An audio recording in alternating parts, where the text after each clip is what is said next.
Good morning, and thank you for joining the Fletcher Club on Religion, Law, and Diplomacy and the MENA Student Association as we present the panel today on self-determination.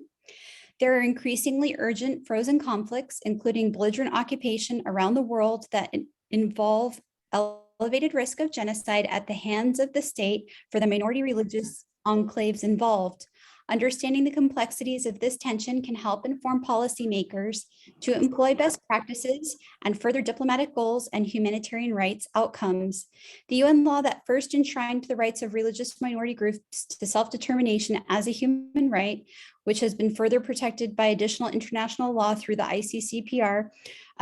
Per the ICCPR, the International Covenant on Civil and Political Rights, all peoples have the right to self-determination.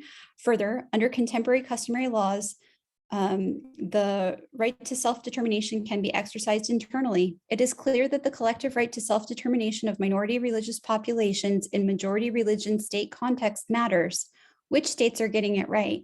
Which communities are experiencing systemic gaps in their ability to exercise their right to self-determination? Do we risk the endangerment of these communities as a global community if we do not adjust our approach to protecting the self-determination of religious enclaves? What lessons can we extrapolate from the examples of successful observance of the right to self-determination protections? We are excited today to present this subject to you. Our panel will be moderated by Dr. Matossian, who is a subject matter expert in women, peace, and security in support of the Marine Corps University's Center for Regional Security Studies. She received her PhD in anthropology in May 2021 from the University of Kentucky and holds a Master's of Science in Anthropology from Purdue University and a BA in Anthropology and Arabic, Armenian, Persian, Turkish, and Islamic Studies from the University of Michigan. She has 10 years of experience conducting ethnographic research with displaced women from Syria and Turkey in the US, Armenia, Berlin, and Istanbul. Originally from Michigan, Dr. Matossian grew up hearing oral history accounts from relatives about forced displacement and survival, which sparked her interest at an early age to capture and amplify these narratives for diverse audiences. Her research focuses on gender migration and conflict and political anthropology. She also studies the regions of the Middle East and South Caucasus. She will be presenting our speakers to you today. Thank you, Doctor. Hello, everyone, and thank you for the warm welcome, Lark. It's nice to meet all of you. First of all, I want to make sure that I have your pronunciations correct as well as mine, since we all have unique and interesting names. So is it Khdr Hayjoyan? If you could just tell me if I'm pronouncing it correctly, feel free to correct me. Or Dr. Christina, is it Maranci or Maranci? It's Maranci. Thank Maranci, you. okay. Yeah. I've definitely heard about you, so it's nice to meet you too. Nice to meet you too. Okay, Dr. Stephen Zunes and Dr. Mohamad Junaid. Okay, so the first speaker is Mr. Khdr Hayjoyan. Mr. Hayjoyan holds a degree in law from Yerevan State University. Over the course of his career, he has served as the editor-in-chief and later as the CEO for the Ezdi newspaper, the Yazidi national language newspaper in Armenia. He then worked as the branch head at Yazid Khan TV, the station broadcasting the Yazidi national language. He currently serves as the president of the Yazidi National Union in Yerevan. So welcome, Mr. Hayjoyan, and we will leave the floor to you. Thank you so much. My best regards to all of you and my greetings. So I am Khdr Hayjoyan, how you represent me.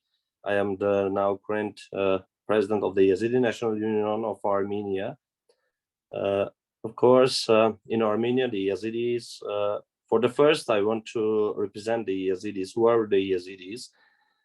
In reality, so the Yazidis, in many times that had been subjected to the genocide. So Yazidis is one of the ancient peoples who are ethnic peoples, and many times, so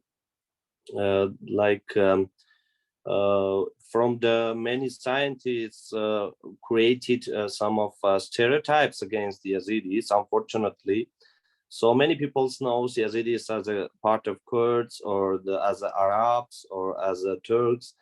But in reality, the Yazidis are a different nation or ethnicity who are never fight against other peoples or against other populations. So the Yazidis are current their population of in this world. The Yazidi is 3 million in all over the world. Their homeland is from Mesopotamia, especially the Middle East. The current Yazidi homeland is northern Iraq.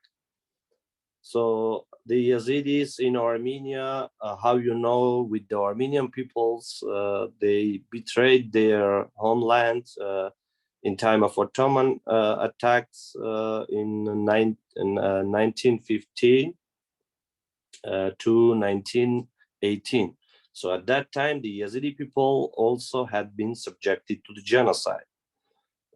More than 400,000 Yazidis had been killed and displaced from their homes. So with the Armenian people, the Yazidis also came to Armenia, and till now the Yazidis living here and have a very big opportunities to save their culture, religion, language. So for the first, I will mention that how it's happened that Yazidis in all over the world, only in Armenia have these opportunities. So the Yazidi name in all over the world, it's banned, of course, and ignored internationally.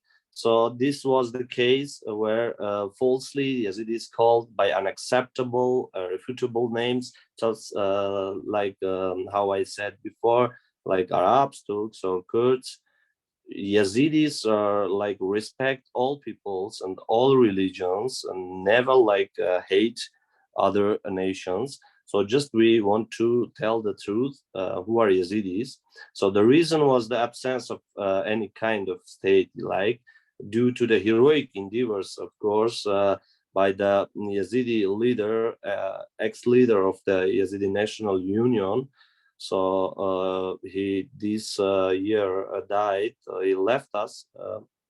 His body left us, but I'm talking about the Yazidi leader, Mr. Aziz Tamoyan, who started the Yazidi movement from Armenia from 1972 year. And after that, the Yazidi movement became organization. It was happened in 1988, and by the Aziz Tamoyan and his followers, and the original name of Yazidis at that time restored. So before that, the Yazidis called as a Kurds. They recognized as a Kurds or part of Kurds. In the censuses, it's the Yazidi name. It's banned, just called Kurds. But after that movement in Armenia, especially when the Armenia became as a state, as an independent country, at that time also the Yazidis had been recognized as ethnicity, and of course by the meetings, protests of the Yazidis. And at that time, in 1988, together with his proponents, having signature 15,000 of Yazidis living in Armenia. At that time, the Yazidi leadership, led by Mr. Tamoyan, was in Moscow 16 days, and was in the Central Committee of USSR and also Presidium of the Supreme Soviet USSR, with the petition to solve the question of nationality of Yazidis. And since in those days, the Yazidis were, of course, considered to be Kurds. So after that, for the first time in 1989, the Yazidis in the census of Republic of Armenia. At that time, Armenia, of course, was the part of USSR. And the population of Yazidis in the census, first time they renamed as a Yazidi, not Kurds. So as a Yazidi ethnicity, it's at that time the population of Yazidis in Armenia is 52,000. After that, in the second census was in 2001. At that time, the Yazidis was 40,620 people. So, and the last one is that 2011. At that census, the Yazidis, their population is 35,308. Moreover, in the census of 2011, also, like the Yazidi religion had been recognized, and also after that, the Yazidis organized their three congresses, and that one took place in Yerevan. After that, they had been created in 1989, the Yazidi National Union, as a representative of the Yazidi community and also the Yazidi people, is the first Yazidi organization in all over the world.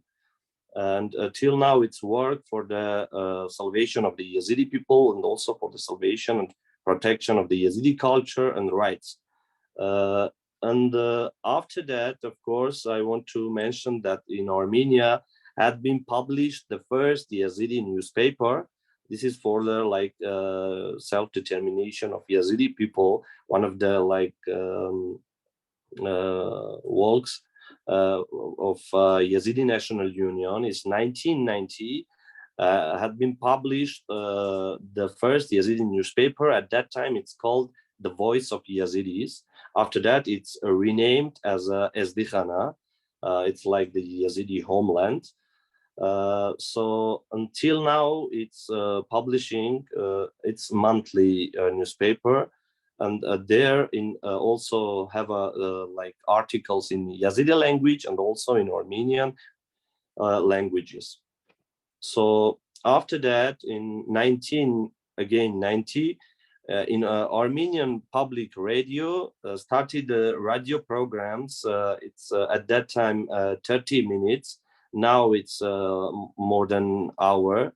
The Yazidi program, or the program for Yazidis, it's in Yazidi language, and many Yazidis, not only in Armenian, in all over the world where the Yazidi population we have, and they can listen the Yazidi radio. Many Yazidis saved their language by that radio program, and also many Yazidi national songs. It's not like the modern songs. It's the national old songs, in which ones we have a many history and stories about our history. So that many by this work, really we have more results, good results. Also, I need to mention that in Armenia, the Yazidis didn't have any discrimination against us. Also, I want to tell you that one of the big results is that by the president of the National Union, Mr. Aziz Tamuyan, may be resting in peace, so created and published the Yazidi textbooks from 1 to 12 classes. And now in Armenia, more than 6 villages where the Yazidi population are big and compact living, there the Yazidi children's learning their mother language. It's not the history or etc. No, it's about the language, grammatics, that our children can save their language and grammatic of their language, and of course also the literature. Also need to mention that till now it's started from 2005, of course by the support of the Armenian government, especially by the Ministry of Education and Science. And also I want to mention that the Yazidis with the Armenian people have a very, very close relations. It's maybe related also that like really bad way that we goes together. I'm talking about the genocide. And also in time of genocide, many Yazidis and many Armenians save each other. And I also want to mention that in time of war of before Karabakh war, of course, you know, in Bashaparan war, at that time Armenians fight to save each other and to save homeland from the attacks at that time, and they win. And also at that time the Yazidis also participated with the Yazidi leader Jahangir Agha, and at that time the Yazidis also represent that they stay and they will just protect the homeland where they are living, where the Armenian peoples, because they opened the doors for the Yazidis. And also the Yazidis participated in Karabakh war because here we have anything. Here we have a cemeteries. Here had been opened one of the big Yazidi temples for the salvation of religion, Yazidi religion. We have 3 Yazidi temples in Armenia, and also one of other one is like building. It's like in process.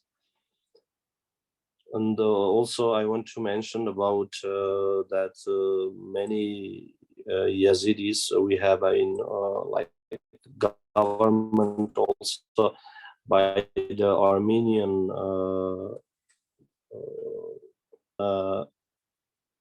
four members of by the quota of national minorities, also the Yazidis, need to have their member in the Armenian parliament, national parliament.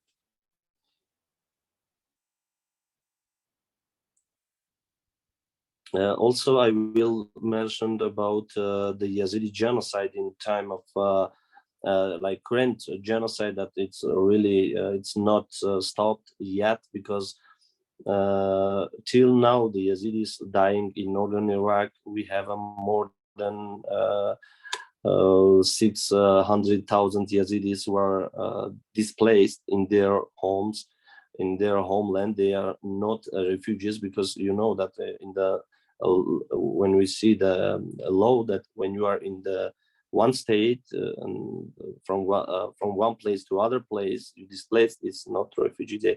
They are displaced people, and they are really living in the very bad situation. It's under the tents, in the outside.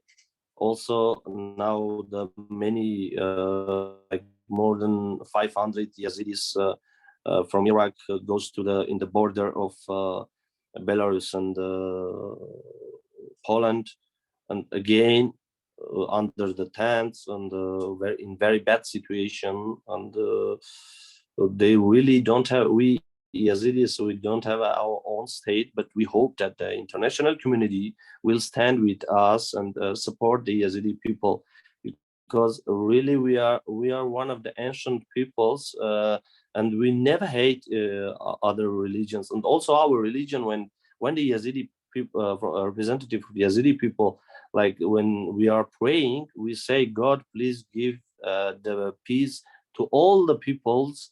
Only after that give it to us, because if the peoples will in the peace, we also would be the part of that peace. Thank you so much, Mr. Hayjoyan, for your talk. I think it is time to move on to a new presenter. Let me see if I can get that out.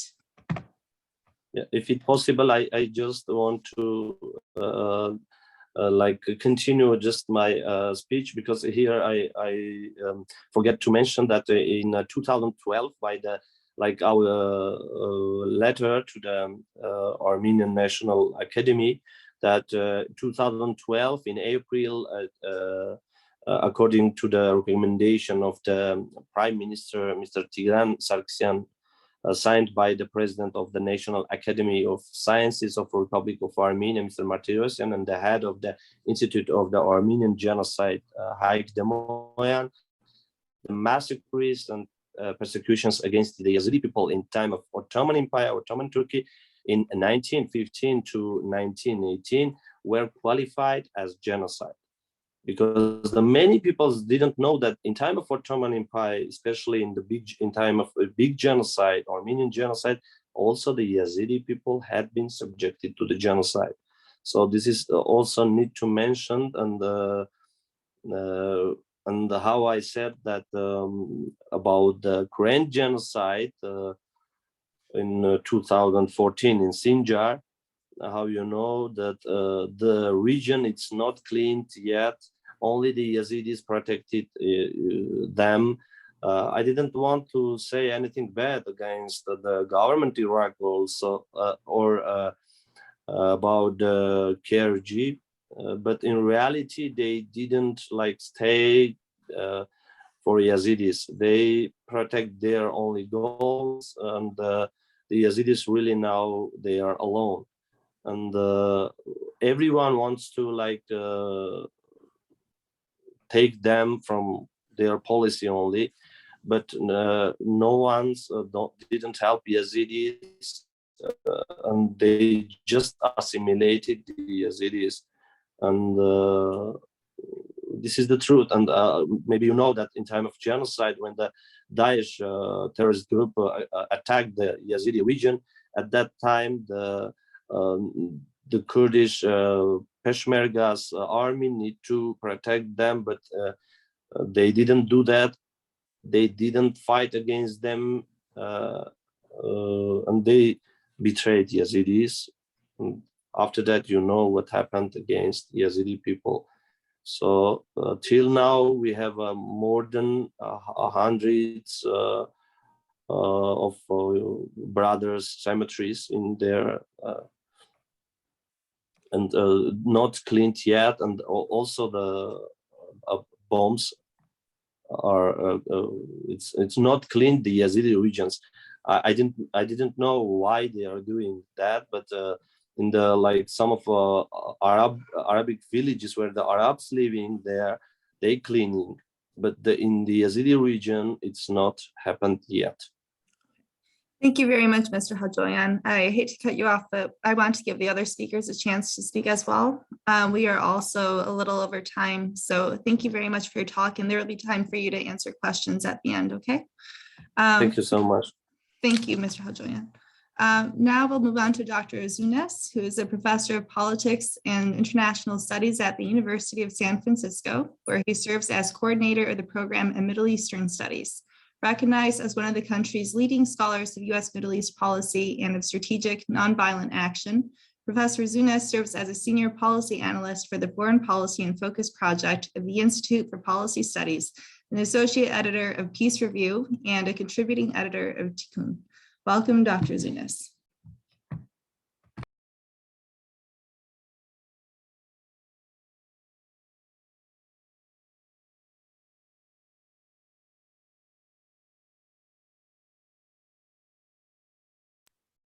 Dr. Zunes, can you please unmute yourself? It's your time to speak.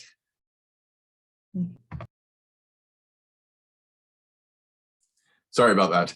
I've been asked to talk about Western Sahara, which is a country just south of Morocco on the Atlantic coast. It's about the size of Italy in terms of area, but being a largely desert country, it has a much smaller population, or maybe around a half million or so. The current conflict dates back to 1975, when the territory was on the verge of gaining independence from its colonizer, Spain. But under pressure from the United States, which did not want to see a leftist independence movement, it's known as the Polisario Front, lead an independent state, the Spanish government granted administrative authority over the northern 2/3 of the country to Morocco and ceded the southern third to neighboring Mauritania. In early 1976, which had been the original date for the Spanish withdrawal, several weeks after the Madrid Accord, the Polisario established the Sahrawi Arab Democratic Republic, which has been recognized at one time or another by over 80 countries and is a full member state of the African Union. Morocco ceded its portion of Western Sahara to the Sahrawi Arab Democratic Republic in 1979, only to see it immediately seized by Morocco. And for over a decade after that, throughout the 1980s into the early 90s, Morocco, with French and American support, continued to battle the Polisario guerrillas while violently suppressing pro-independence demonstrations and other nationalist activities within occupied Western Sahara territory that it considers some part of Morocco. In 1991, a ceasefire came into effect. The Polisario agreed to halt its operations in return for a United Nations supervised independence referendum. The occupying Moroccan army, however, has never allowed the vote to take place. And in fact, Morocco continues to settle the land today. I mean, colonize it basically. And Moroccan settlers now outnumber the indigenous inhabitants.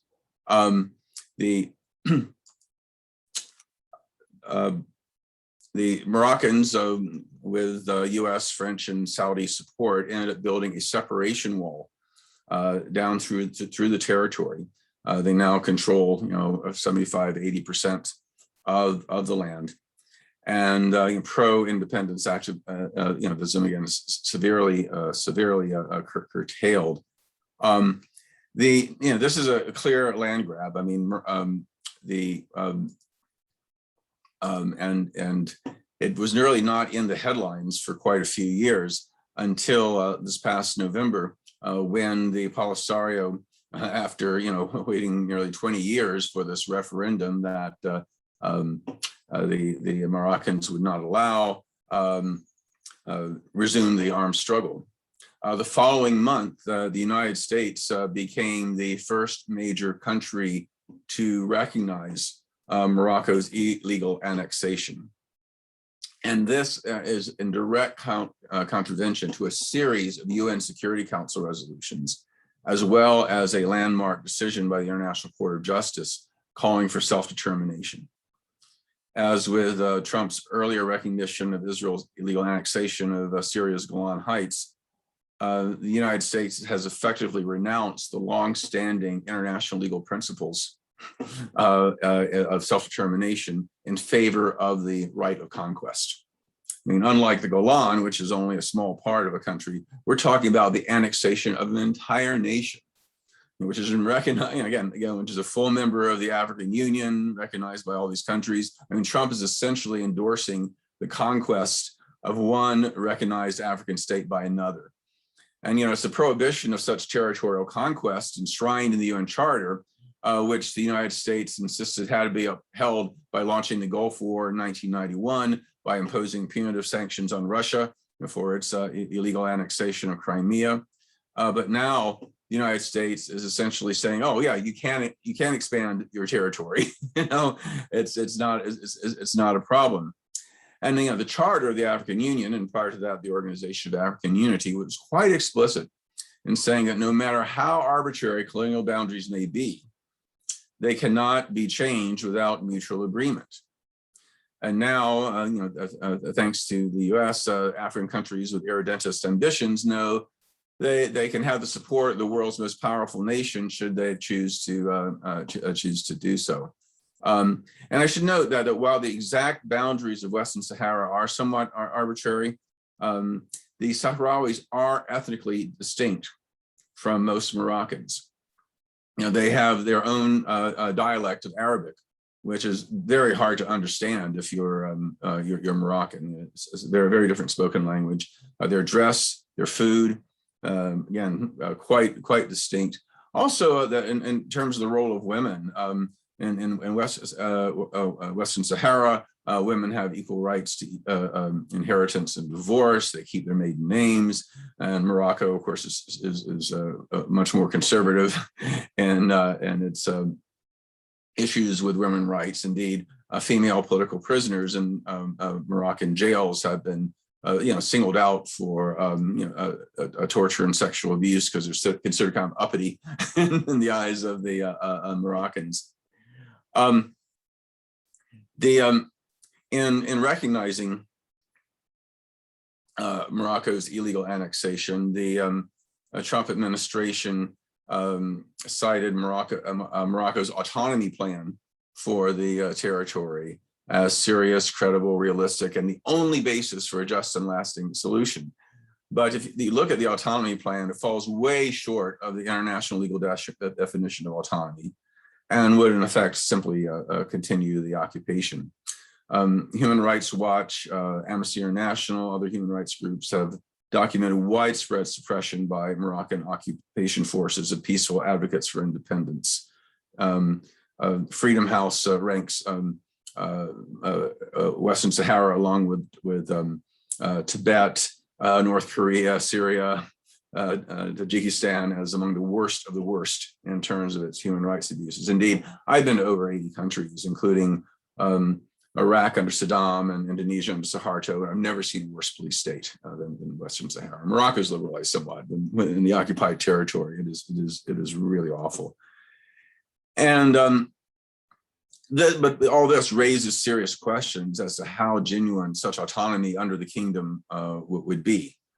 And it does not meet the legal definition of autonomy under international law. I mean, it's vague on the extent of to which it would be a genuine autonomy. I mean, Morocco has broken quite a few promises regarding Western Sahara over the past 50 years. And of course, the record of autocratic states granting autonomy is not good. I think of Ethiopia and Eritrea. I think of Serbia and Kosovo. Those ended up in these horrific wars. But more fundamentally, the autonomy plan rules out the option of independence. Now, if in a free and fair referendum, the Sahrawis decided would prefer autonomy, that's fine. But as an internationally recognized non-self-governing territory, international law is quite explicit that independence must be an option. If the United Nations accepts the autonomy plan, as even the Obama and Bush administrations, said they should consider, it would be the first time since the signing of the UN Charter, with a possible partial exception of West Papua, that the international community would recognize an incomplete decolonization, a very dangerous precedent.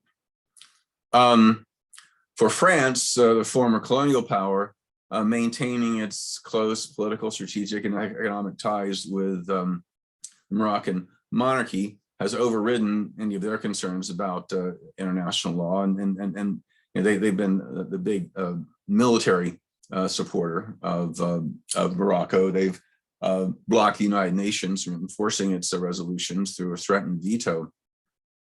But the United States, again, even France has refused to formally recognize Moroccan sovereignty over Western Sahara.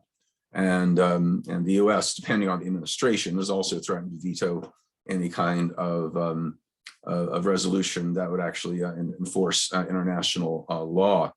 The United States, of course, sees Morocco as an important regional ally, initially during the Cold War and subsequently in the fight against Islamist extremists.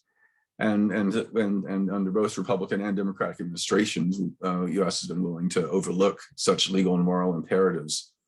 The Polisario, the pro-independence Sahrawis, have counted primarily on the support of African, Latin American, and other countries in the global South, which recognize the conflict as an incomplete decolonization.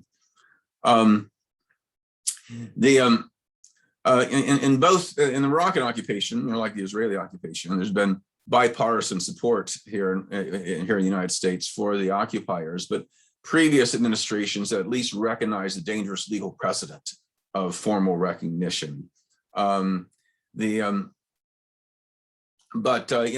still saw this phenomenon of both administrations insisting that neither Morocco nor Israel was obligated to withdraw their occupying forces, instead allowing the occupying powers to engage in endless peace process with those under occupation who have no leverage to change the equation, thereby allowing the occupiers to continue colonizing their occupied territories and consolidating their control. And so in certain ways, Trump's insistence that Western Sahara is no longer negotiable simply codifies what the occupying powers have been saying for decades, and had received no pressure from the United States to do otherwise. At the same time, there is quite a bit of disagreement with the annexation. Opposition in the Senate has run from some of the most liberal members like Patrick Leahy of Vermont, and some of the most conservative members like James Inhofe of Oklahoma. You also have a huge plethora of retired Foreign Service officers, other high-ranking State Department officials, and others who've gone on record about the illegality of the occupation and the problem with the United States recognizing it. One thing that has made things particularly, I think is very disappointing. A lot of us sort of assume that a lot of Trump's rather impulsive foreign policy decisions, that President Biden would reverse it. He's not, however. It appears that Biden is upholding a U.S. recognition of the annexation, and indeed he has approved the sales of drones and other military equipment that have attacked civilians in recent months in the occupied territory. The U.S., if you look on State Department maps, Western Sahara, there's no distinction between Morocco and Western Sahara. Almost any other world map, at least you see hash marks or a dotted line or something separating the two, but not in the U.S. government. We consider the whole in all of Western Sahara, including the liberated zones, including the areas under Polisario control, as inherently part of Morocco. So in a sense, a U.S. law, this is no longer the representative government of an occupied people. This is a secessionist movement.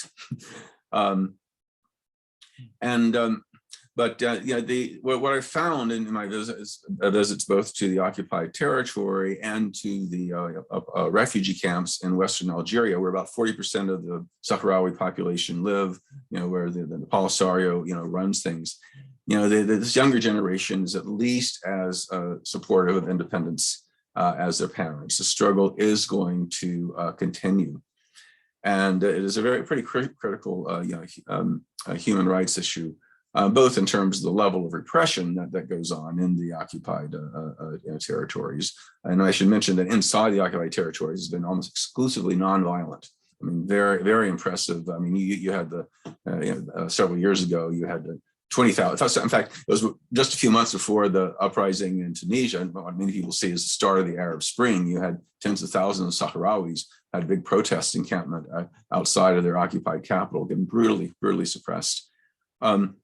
That, if we don't allow for a people who, for the vast majority of the struggle have been nonviolent, who want a democracy, that are though individually observant, are secular in terms of their governance, and have never engaged in terrorism, despite all the repression and the asymmetry of the conflict.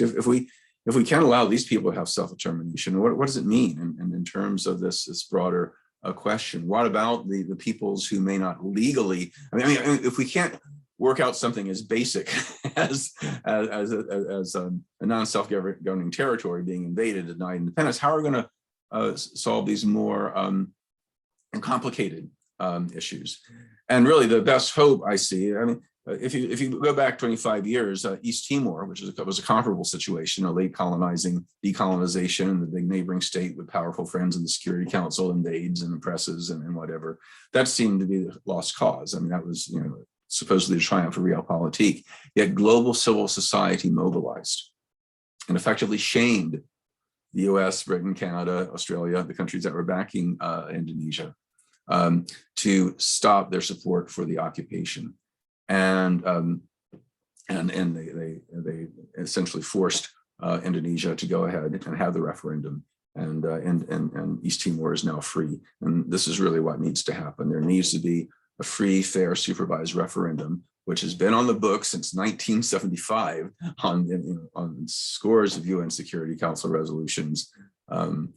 This is a real task, because what's important to me is not just the suffering of the Sahrawis, which is important, of course, but what is most important is that if the Western Sahara is denied its right of self-determination, it's going to be hard to get anybody to be allowed this right. And so this is really, and again, the very dangerous precedent. I mean, the whole post-World War II international legal order is at stake if Morocco can get away with this.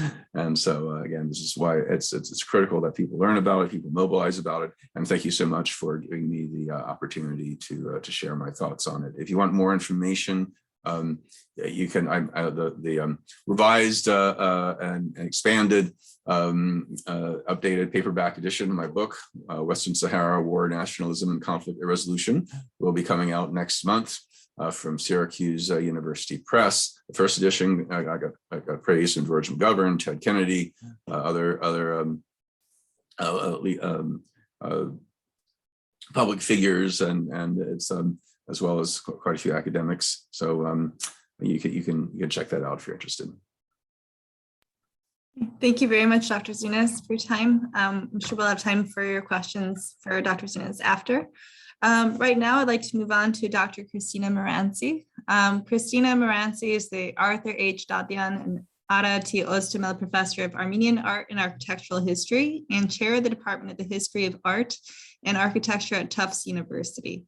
With a BA from Vassar and MA and PhD from Princeton, she is the author of 3 books and over 90 articles and essays on medieval Armenian art and architecture, including most recently an introduction to Armenian art. Her 2015 monograph, Vigilant Powers, 3 Churches of Early Medieval Armenia, won the Karen Gold Prize for Art History from the Medieval Academy of America, and the Sona Aronyan Prize for Best Armenian Studies, monograph from the National Association for Armenian Studies and Research, NASAR.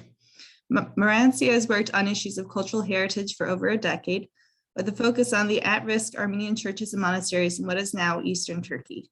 Her campaign for the Cathedral of Meren near Ani resulted in its inclusion on the World Monuments Watch List for 2015 to 2017. She's the author of op-ed essays in the Wall Street Journal, Apollo, The Conversation, and Hyperallergic. She has also been featured on National Public Radio's Open Source with Christopher Lydon. Welcome, Dr. Christina Maranci.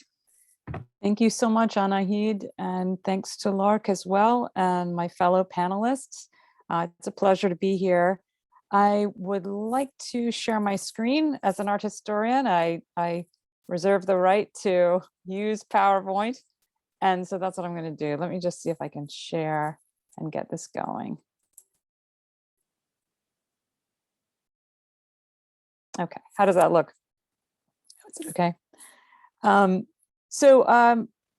I want to talk today about the issue of religious freedom as it pertains to the situation of Armenia in the aftermath of the 2020 Nagorno-Karabakh War. Let me see if I can, no, it's not. And just for some background, after the conflict that started in 2020 in September and led to a really violent conflicts between the Republic of Artsakh, Republic of and Azerbaijan, and Armenia and Azerbaijan more directly. there was a trilateral agreement between Russia, Armenia, and Azerbaijan, which agreed to the cessation of or the surrender of lands outside of this purple area. So you see here a map of the Caucasus with Armenia, and then all of this area in green all around outside of the purple is now under the control of Azerbaijan. And with that, not just acreage is surrendered, but also many, many monuments, churches, monasteries, cemeteries. And when I say churches, I mean, for example, this case, which is the monastery of Dadivan. Dadivan is actually an exception in the sense that it's under the control of Russian peacekeepers in the region. But for the most part, what we're dealing with are churches that have been abandoned, whose communities no longer can worship in them, pray in them, visit tombstones around them. This is one of the most famous of monuments in the area now surrendered. It's called Tsernavank. It's actually an early Christian church, one of the rare standing early Christian churches in one of the 8 provinces now surrendered to Azerbaijan. There's been concern since the war started about the fate of Armenian monuments that have been surrendered to Azerbaijan, and this concern is based on precedent. And I'm showing you on the left a still from footage of Azerbaijani soldiers destroying a cemetery in Nakhchivan. This is well documented and was reported by Simon Makhakian and is well known. You can find out information about it all over the internet. And on the right, I'm showing you 2 of the beautiful Kashkars or Armenian cross stones from the monastery of Dadivank, about which there is now tremendous concern. This concern has been, the fears have been realized, because now we are finding out all the time of Armenian sites that have been destroyed under what is the control now of Azerbaijan. I give you the example, which was covered by the BBC, of an Armenian church in Jibrail, which it was destroyed, completely erased from the landscape. And there are many other examples that you can find of not just churches, but also of cemetery destruction. And one is reminded of the fact that Armenian cemeteries often contain medieval Armenian cross stones or khachkars, which have been inscribed on the UNESCO Intangible Cultural Heritage List. Armenians and those who are concerned about this kind of cultural heritage destruction see this as a part of a broader campaign of hate and discrimination against Armenians by the state of Azerbaijan. That is part of a broader context that also includes the trophy park of Aliyev, which displays the helmets of Armenian fallen soldiers, as well as quite macabre wax figures of tortured Armenian soldiers. And one can also mention here the stamp, the 2020 stamp of Azerbaijan, which shows a figure cleansing, disinfecting the area of Armenian population of Artsakh. There has been a lot of response across the world to these crimes, and I will mention here just a few examples of organizations that have been launched in response to Azerbaijan's destruction of heritage, and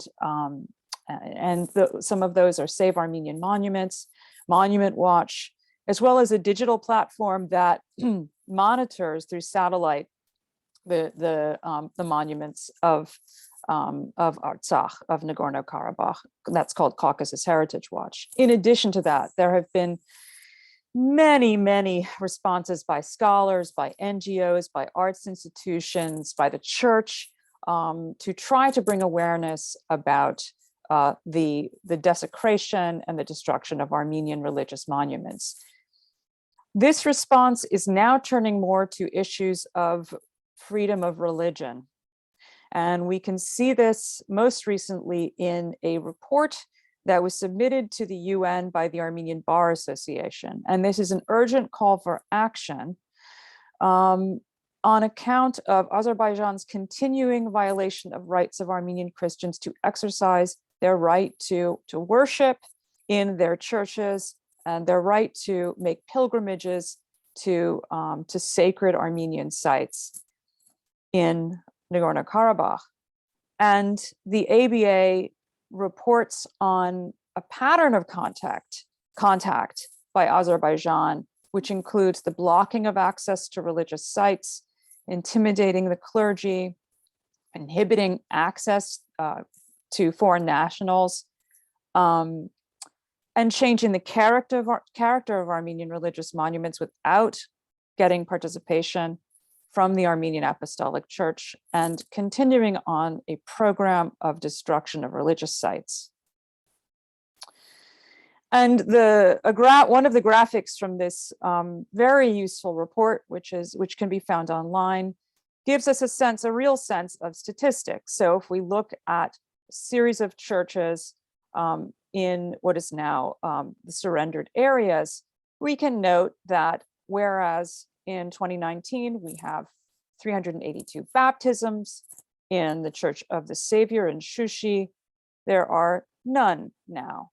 And we can go down the list, same with Dadian, which is under the control of the Russian peacekeepers, 682 baptisms in 2020, 0 now. So we can measure very clearly the limitations of access to these monuments and what that has meant in terms of lack of performance of the religious rights, which Armenians should be entitled to. But it's not just about communities who have lost their churches, the places where they prayed and were married and were baptized or buried. It's also about the Armenian diasporas being unable to make pilgrimages to some of the most sacred sites of Armenian Christendom. And among those is the monastery of Amaras, which is a sacred site, the location of the tomb of the grandson of Saint Gregory, who was the illuminator of Armenia, and also associated with the development of the Armenian alphabet in the 5th century. So a crucial site for and a holy site for Armenian Christians all over the world, and yet now it is virtually impossible to go there. There's a much longer history to what I'm talking about, and it's important for us to realize that in blocking such worship and preventing Armenians from going and performing the liturgy in their churches, or visiting the dead, or making pilgrimages, that this is a breaking also of ancestral contracts that Armenians, generations before, centuries in fact, before present Armenian communities had set down in writing on the monuments, that they expected these places to have continuing performance of liturgies until the second coming of Christ, which hasn't happened yet, as far as I know. But this has not been fulfilled. So there are on many levels real problems with the aftermath, the ongoing problems with the aftermath of the war in Nagorno-Karabakh, and both with regard to the destruction and desecration of religious sites, but also in the ongoing inaccessibility of those sites for both present-day Armenian communities who are attached to those places, but also to the wider Armenian diaspora, who wish to make pilgrimage. And I think that's all I have. So I'm going to stop share. Oh, thank you very much, Dr. Maranci. On a personal note, I can very much relate to this, and it's just very, very heartbreaking, but thank you for your very important work. And last but certainly not least, I would like to introduce Dr. Junaid, Mohamad Junaid. Dr. Junaid is an assistant professor of anthropology at the Massachusetts College of Liberal Arts. He has a PhD from the Graduate Center of CUNY with research on violence, youth activists, and political subjectivity in Kashmir. His work on military occupation, space, and memory has appeared in comparative studies of South Asia, Africa, and the Middle East, identities in several edited volumes in anthologies, including Everyday Occupations, Experiencing Militarism in South Asia and the Middle East, Resisting Occupation in Kashmir, and Until My Freedom Has Come. His big project titled Rebel Dreams, Post-Colonial Empire and Political Subjectivity in Kashmir is a historically informed ethnographic account of post-1947 political activism against military occupation in Indian-controlled Kashmir. Welcome, Dr. Junaid.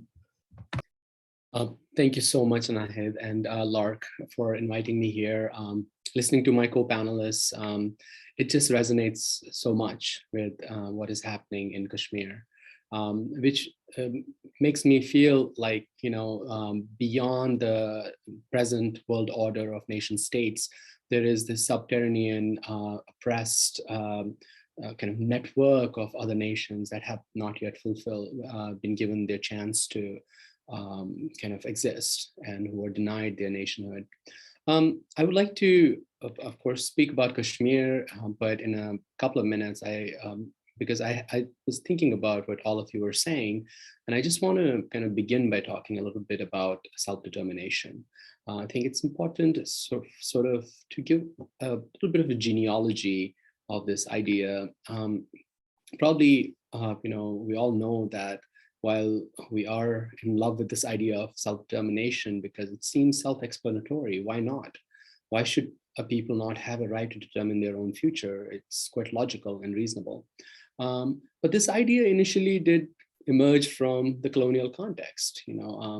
Some of the key debates about self-determination actually were happening during the time of Scramble for Africa, which lasted from 1881 to 1914, when like 90% of Africa was kind of divided between 6 or 7 European countries. During that time, the idea of self-determination really only applied to European countries. The Europeans only saw themselves as nations. The rest of the world was made up of tribes, chiefs, and other kind of forms which were pre-modern and therefore could not have had a national identity, therefore did not have a right to claim control over their own resources. Europeans could take over those spaces.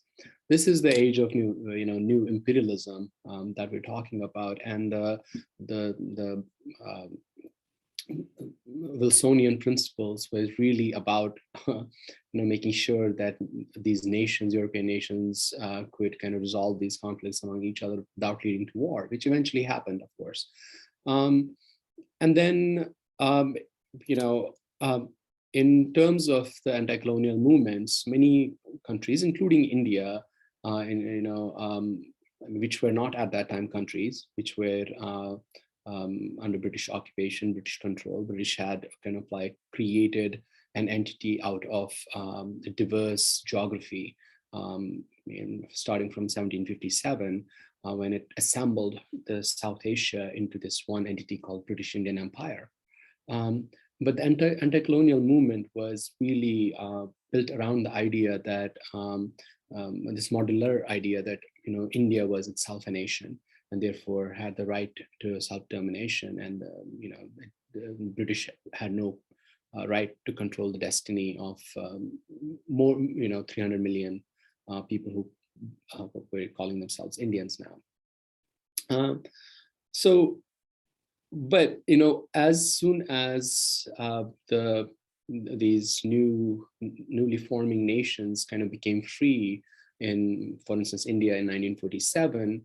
And India inherited what was the British Indian Empire.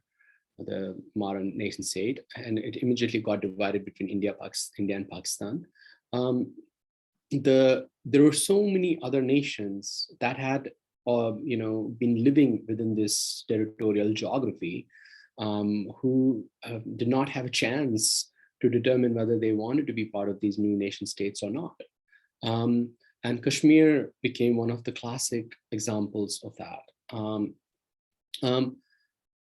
So before going into Kashmir, I want to say that self-determination as it emerged has always been about who determines who is a nation and who's not.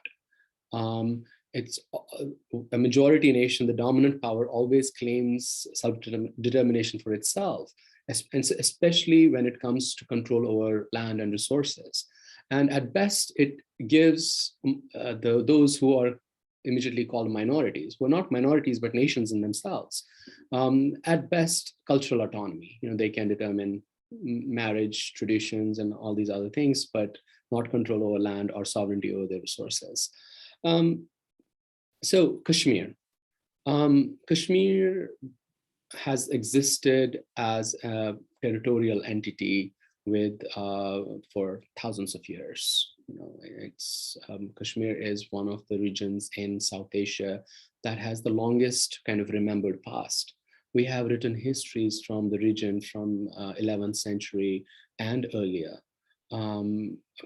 People have Kashmiris are indigenous to the land, who have converted at various points to Hinduism, then to Buddhism, and then to Islam. But the indigeneity of the Kashmiri people has remained uncontested throughout all of these centuries, including during the Mongol invasions of the medieval times. In 1848, the British, who had by then established their foothold in India, sold Kashmir to a non-Kashmiri ruler called Gulab Singh for a sum of 75 lakh rupees, which I don't know how to convert, but it comes to around maybe around $100,000 of that time, plus a few goats, Pashmina goats, Lark was mentioning earlier. That the king had to give as a tribute to the British. But the British did not only sell the land, which was the size of Britain itself at that time, 85,000 square kilometers of land, to this external ruler, but also the people of Kashmir. And from 1848 to 1947, this rule that became called the Dogra monarchy, extracted not only the sum that they had paid to the British, but many, many times more from the slave-like labor from Kashmiris. And so by 1931, the Kashmiri populace had developed a political subjectivity that they need to get rid of this monarchy. And at this time, as you know, there was no conception of India and Pakistan yet as nation states. Kashmiri movement for liberation from the Dogra monarchy was really about taking control back of this country, their own country. But when the British left the subcontinent in 1947, in their wake, they left this division between Hindus and Muslims, which led to the partition of subcontinent into India and Pakistan. And the Maharaja, the Hindu ruler of Kashmir, at that time, who I mentioned was one of the last descendants of the foreign ruler who had come from outside of Kashmir, decided to join India. Now, he considered his own will to be the will of all of his people, which was absolutely not true. And as you can see, the post-colonial Indian state accepted this treaty that he signed, the instrument of accession that it is called, as the legitimate will of the people. Therefore, they sent an invading force into Kashmir and occupied the territory. And there were numerous political movements going on in Kashmir at that time, including rebellions and armed rebellions against the Dogra monarch. And so in some places, they had even established independent Kashmir, a place called Azad Kashmir, which is now under Pakistani control. And in certain areas further north, they had pushed out the Dogra forces and kind of invited, the Pakistani forces to come in at that time. In 1947, as the Indian forces came in, a war began between India and Pakistan. Pakistan claimed Kashmir because more than 90% of Kashmir was Muslim. But India claimed Kashmir because of this treaty that they had signed with the Maharaja of Kashmir. Yet both of these countries did not feel the need that the opinion of Kashmiris mattered. So a war ensued, which led the United Nations to come into the picture. Actually, India brought the case to the UN, and the UN passed a resolution, one of the first resolutions that it passed, UN Resolution 47, passed on in April 1948, which called for the right to self-determination of the people of Kashmir, that the final status of Kashmir will be determined according to the will of the people of Kashmir. India initially accepted this, Pakistan accepted this, but then India quickly, within a matter of a few years, declared that the plebiscite is not going to be held. So UN passed several new resolutions, including UN Security Council Resolution 93, which called for the international community to continue to be involved and something that will eventually lead to the self-determination of people of Kashmir. But as India and Pakistan kept fighting wars, they fought like 4 wars over Kashmir since 1947. The Kashmiri people were kind of pushed to the side. Their right to self-determination was never carried out. Currently, there are around 15 million Kashmiris around the world. There are around 12 million people, 12 million Kashmiris, 12.5 million Kashmiris who live in territories now controlled between India and Pakistan. And there are around 3 million diasporic Kashmiris who have been pushed out of the region. Many of them live in Britain. Some of them now, live in refugee camps in Pakistan. There are Kashmiri Hindus who live in refugee camps in India as well. In 1990, Kashmiris rose up in a rebellion asking for their right to self-determination. In response, India sent in tens of thousands of soldiers into the region, leading to a 10-year war practically against the people, carrying out gross human rights violations. Since 1990, there have been around 750,000 Indian soldiers in Kashmir who occupy public spaces, who are in control of public infrastructure, who control everyday life in the region. To give you a sense of comparison, United States at the height of the occupation in Iraq, which in Iraq had 23 million people, had not more than 170, 180,000 soldiers there. Kashmir, by comparison, the part under Indian control, which has around 12 million people, has 4 times more soldiers in the region. Since 1990, close to 100,000 Kashmiris have been killed in the counterinsurgency war. The singular goal of the post-colonial Indian state has been to deny nationhood to Kashmiris. While Kashmiris have this long history, Indian state does not want to grant that nationhood to Kashmir. So in 2019, Indian government took absolute control over the region, divided the historic state of Jammu and Kashmir into 2 parts, Ladakh and Jammu and Kashmir, denying people all kinds of representation, which has now kind of led to a situation where 3 powers, India, Pakistan, and China, have sort of taken parts of the territory of this state. And all 3 are, as you know, nuclear power states. So Kashmir has emerged as this unique place in the world where 3 powers are claiming control over territory. And Kashmir, as President Clinton had said in 1990, is the nuclear flashpoint. A war in Kashmir, a Princeton study calculated a few years ago, a war in Kashmir could lead to nuclear annihilation around the world.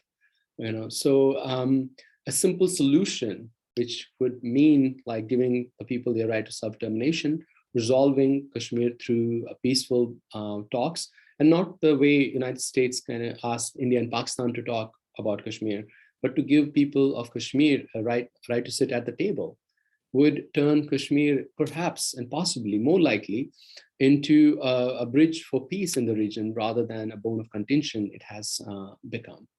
So I'm just going to stop here and see if there are any Q&As. Thank you so much. Thank you very much for your talk, Dr. Junaid. We very much appreciate that. Now we have some time for some questions, and I personally have 3 questions that are pretty broad, and in the interest of time, we only have 14 minutes, and I don't want to take up people's time from their days, mine included. So the first question that I had, or that we had put together, was what are some of the challenges you face in data collection and access? And I will leave this up to the panel, but please be mindful of each other's time. Thank you.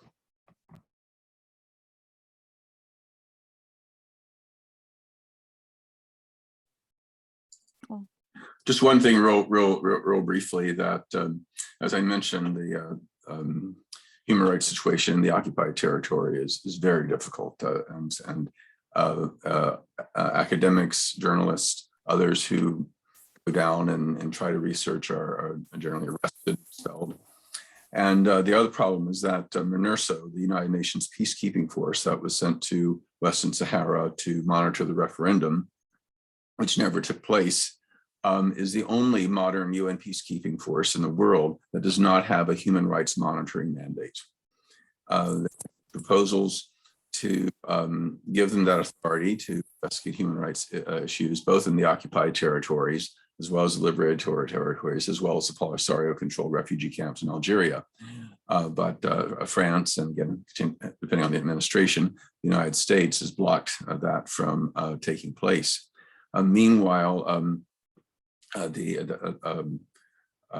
Morocco has expelled most of the civilian MINURSO officials illegally, and the United States and France blocked the Security Council from doing anything about it. In fact, they even watered down the language from condemn to express its concern or something, something like that. You know, that has been problematic. By contrast, there is in the refugee camps and places like that, you know, researchers like myself, you know, have been have freedom of movement and able to interview pretty much anybody.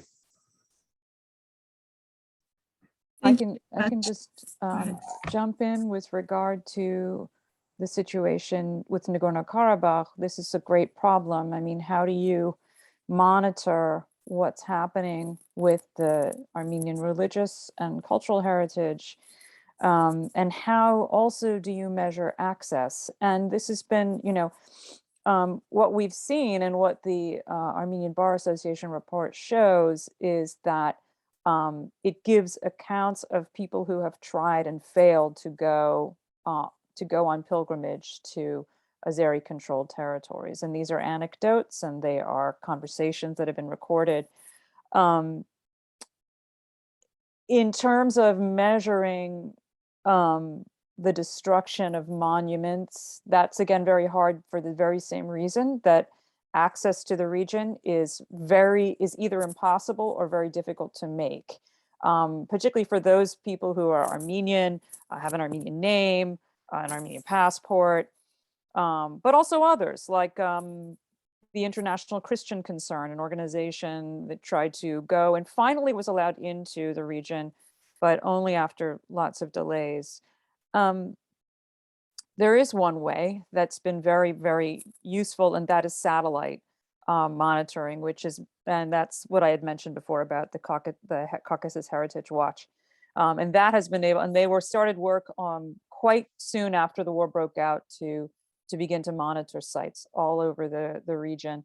And they have shown, their satellite work has shown destruction. So, but Anne, the last thing I'll say is that I think that as of this moment, there is more, I think there is an international group who is in Shushi or Shusha, Azeri Shusha right now.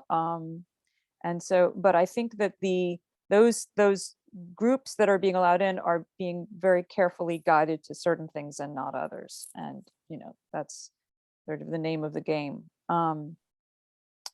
So we will see what happens in the upcoming decades, years with this problem.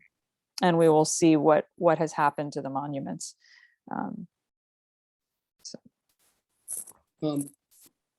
I mean, I don't know if this was a general question, but I would like to also state that, in one of the things that is happening in Kashmir, and it's of course a global problem, is digital surveillance and control over the internet.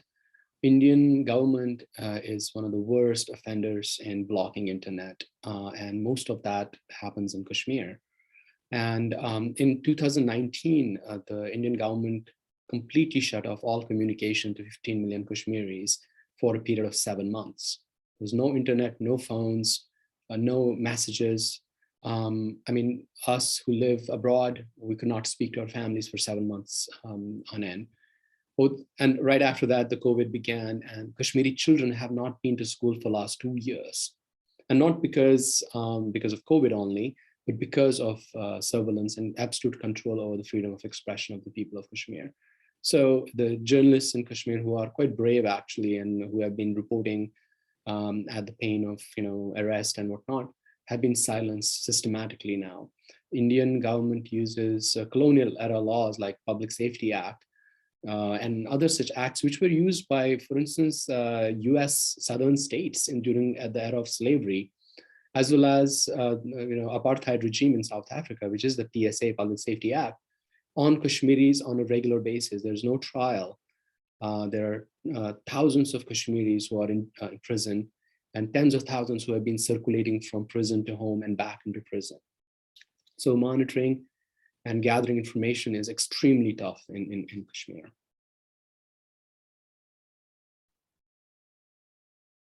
Thank you very much.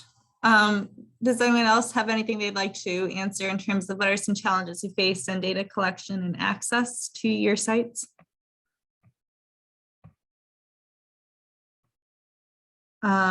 If not, then we can go on to another question I had. And again, if there are specific questions targeted towards specific panelists in the Q&A, if you can please answer those respectively, that would make this go a lot smoother. So I appreciate that.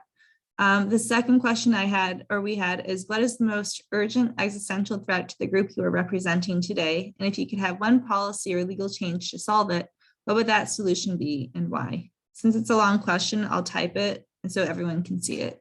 But what is the most urgent existential threat to the group you are representing today? And if you could have one policy suggestion to solve it, what would that be?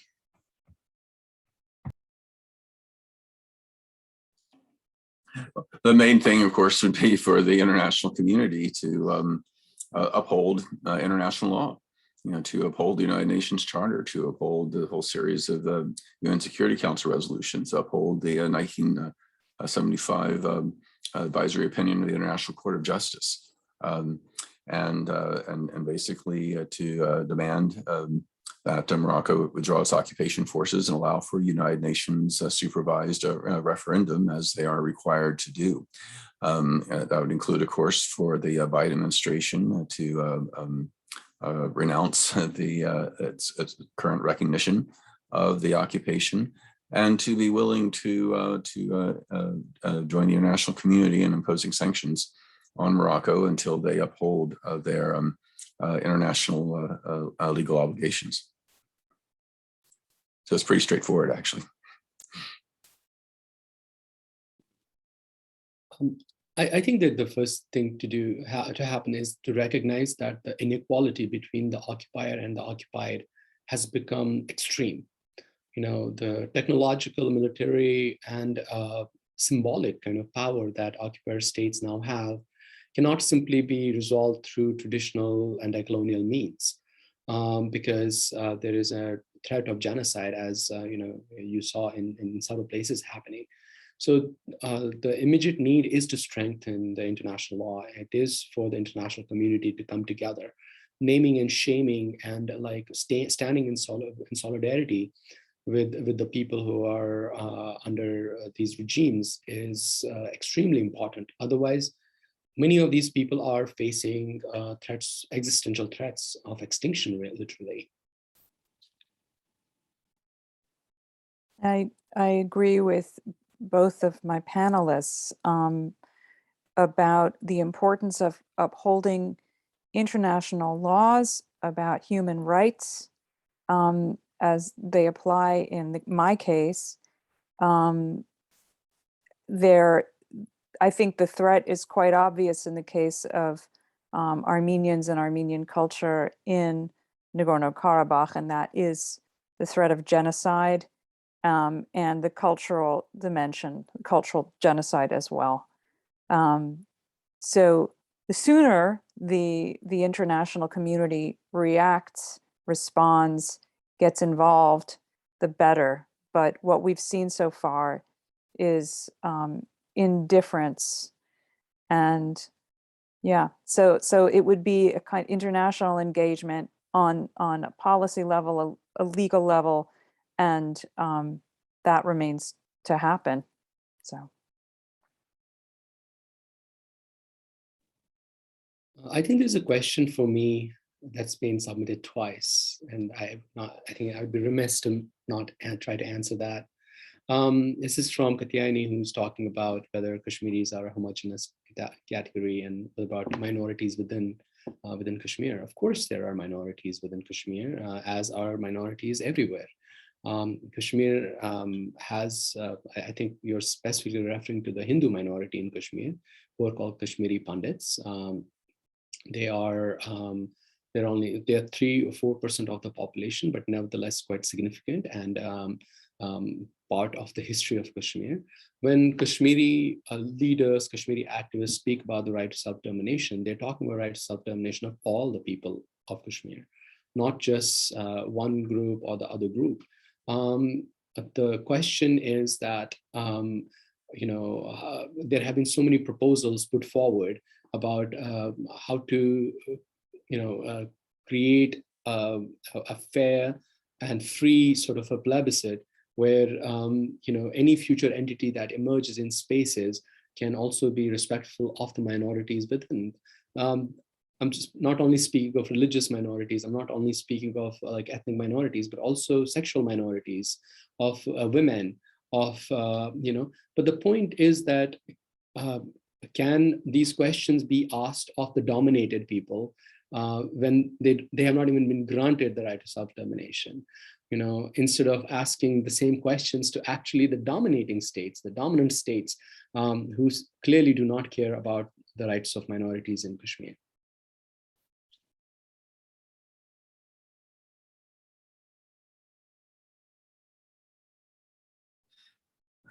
Okay, thank you. And the very last question we had is, what is one takeaway point like for? If it's possible, sorry. Yes, go ahead. Can I Mr. answer one question because it's given to me? If it's possible, yes. Yes. Yeah, because it's Alex Avanesade. Thank you for your question. It's about that, about the Yazidis, and I will add to my sister that talked about situation about Nagorno-Karabakh, Artsakh conflict. Of course, the question is like, what does the Artsakh conflict mean to the Yazidi people? So especially how you know that the Yazidis also participated to Karabakh war as soldiers, because every civilians and every citizens of Armenia need to go to the army, and the Yazidi soldiers also protected the Artsakh and Artsakh civilians. And how you know that really, I hope that my sister will mention that, but the Yazidi soldiers had been beheaded by the Azerbaijani troops only for that they are Yazidis. So when they know that they are not Armenians and Yazidis, they beheaded them, unfortunately. So this is related to the Yazidi religion, maybe, or their ethnicity, but Yazidis recognized as a devil worshippers. But the Yazidis are not devil worshippers. We believe into the one God, and this is like how they are using their calls to Yazidis. But also need to mention that in this level, Yazidis very afraid that because we didn't have our own state. Of course, also related to the self-determination, it's the Yazidi people now really wants to have it in northern Iraq, because that is our homeland, ancient homeland, and they're living more than 1 million Yazidis, and they didn't have opportunity to say that they are Yazidis. They need to mention that they are Kurds or Arabs or part of them, but they are afraid to say that they are Yazidis. Every Yazidi activist that say that, you have a problems there. So this is like also my ask to everyone who like representative of the international community or some of the diplomatics way they have. I hope that they really will stand with Yazidi people now, because the Yazidis in all over the world now in the current bad situation.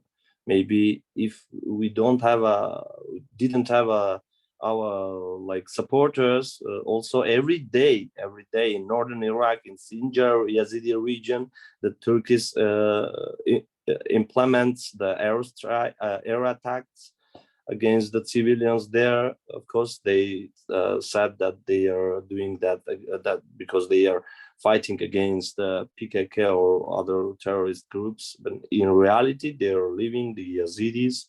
And by this level also, we have a big problems.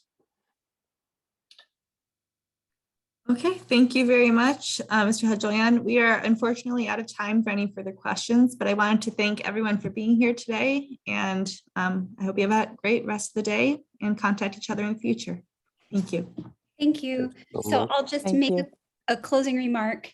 We appreciate your conversation today about cultural genocide and striking the balance between cultural autonomy and actual self-determination, exploring the issues of symbolic power and inequality, and the legal concerns and implications that all of the communities today discussed face.